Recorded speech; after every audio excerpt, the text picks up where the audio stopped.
Cincin kawin. Kayaknya kita semua tahu lah ya apa itu. Sebuah lingkaran simple yang kita pakai di jari tapi artinya, wah, dalam banget di seluruh dunia. Saking biasanya tradisi ini, kita jadi jarang banget nanya, kenapa ya? Kenapa harus di jari itu? Nah, di sini kita bakal coba jawab pertanyaan spesifik itu.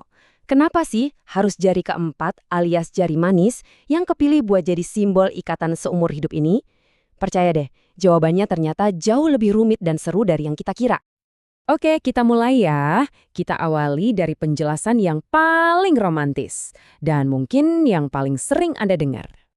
Ini dia, namanya Vena Amoris, atau gampangnya pembuluh darah cinta. Puitis banget ya kedengarannya. Idenya itu, ada satu jalur khusus, satu koneksi langsung dari jari yang pakai cincin ke jantung, pusat cinta dan emosi kita. Selama ratusan tahun, ya inilah jawaban yang diterima semua orang. Tapi tunggu dulu. Ada satu masalah kecil nih. Kalau kata dunia medis, Vena Amoris itu nggak nyata. Semua jari kita punya pembuluh darah yang nyambung ke jantung kok. Nggak ada yang spesial dari jari keempat. Jadi kalau bukan karena pembuluh darah cinta, terus dari mana dong ide ini datangnya?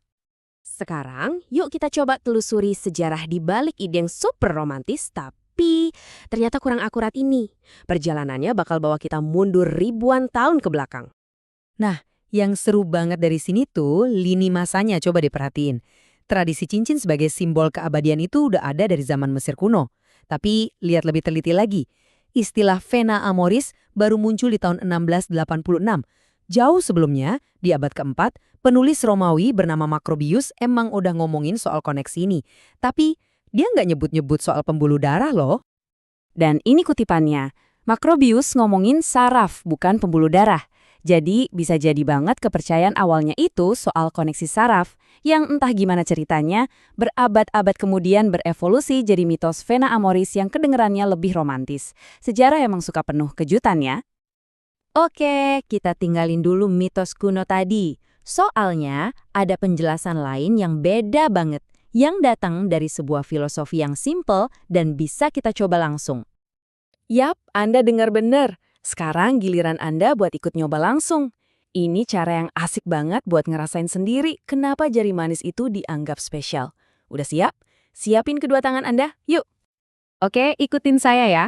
Pertama, satukan kedua telapak tangan, jari ketemu jari. Sekarang, tekuk jari tengah ke bagian dalam sampai buku jarinya nempel. Sip, mari kita mulai. Coba pisahin ibu jari Anda, ini simbol orang tua. Tuh kan, bisa kebuka. Karena suatu saat kita akan terpisah dari mereka. Sekarang satuin lagi, coba pisahin jari telunjuk, ini simbol saudara. Bisa juga kan?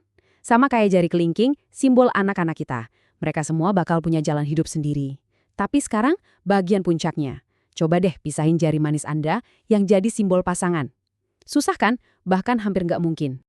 Oke, kita udah tahu beberapa kenapanya. Sekarang kita bahas di mananya. Soalnya ternyata nggak semua orang di dunia ini setuju kalau cincin kawin itu harus ada di tangan kiri.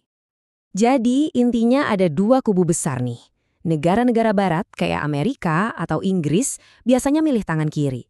Alasannya ya masih nyambung sama mitos Vena Amoris tadi, plus alasan praktis, biar cincinnya lebih aman karena tangan kiri kan nggak seaktif tangan kanan. Nah, sebaliknya, di banyak negara lain termasuk Indonesia, India, dan Rusia, tangan kanan itu lebih umum. Alasannya lebih ke budaya, dianggap lebih sopan, dan juga biar lebih kelihatan pas salaman, jadi statusnya jelas. Ngomong-ngomong soal Indonesia, yuk kita dalemin satu studi kasus spesifik yang nunjukin betapa rumitnya persimpangan antara tradisi, budaya, dan keyakinan. Kita bakal ngintip sebuah penelitian dari IAIN Parepare yang fokus ngebahas praktek tukar cincin di masyarakat Bugis. Ini ngasih kita perspektif yang sangat lokal dan pastinya menarik banget. Jadi, studi ini nemuin kalau di tradisi Bugis, cincin itu dipasang di jari manis kanan sebagai simbol ikatan suci.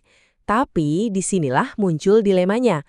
Ternyata banyak pria yang tetap memakai cincin emas mereka setelah menikah. Padahal, menurut tafsir hukum Islam yang diacu di penelitian ini, pria itu dilarang memakai emas. Hasilnya, studi ini menyimpulkan bahwa meskipun tradisinya kuat, dari sudut pandang agama, praktik ini dianggap tidak baik untuk dilakukan. Ini jadi contoh nyata gimana sebuah simbol bisa jadi titik pertemuan antara adat dan ajaran agama. Terus kesimpulannya gimana dong? Ya jelas, nggak ada satu jawaban tunggal yang benar. Alasan kenapa cincin kawin ada di jari keempat, itu ibarat sebuah mozaik yang indah. Kepingan-kepingannya datang dari mitos Romawi, filosofi Tiongkok kuno, pertimbangan praktis sehari-hari, bahkan sampai perdebatan teologis yang mendalam.